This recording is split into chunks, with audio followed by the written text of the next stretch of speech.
আপনার আমার নিয়ন্ত্রণে নাই, তা নিয়ে বেশি ভাবার দরকার নেই। সাজালাম একটা অনুষ্ঠান আমরা, এখন যদি বৃষ্টি আছে, কার সাধ্য আছে ভলিউমের মতো বৃষ্টি কমানো? কারো কোনো ক্ষমতা? মন খারাপ করলে কি বৃষ্টি আসা বন্ধ হয়ে যাবে? তো যেই জিনিসটা আপনার আমার কন্ট্রোলে নাই, এই জিনিসগুলা নিয়ে কখনো ভাবার, টেনশন করার দরকারই নেই। তো করবোটা কি? মানুষ তো, মন তো খারাপ হতেই পারে, টেনশন তো লাগতেই পারে।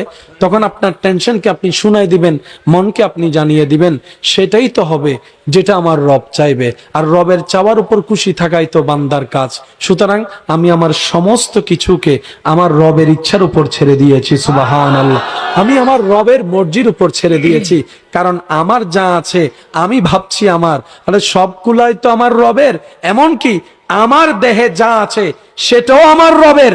আমি যে রু নিয়ে বেঁচে আছি সেটাও তো আমার।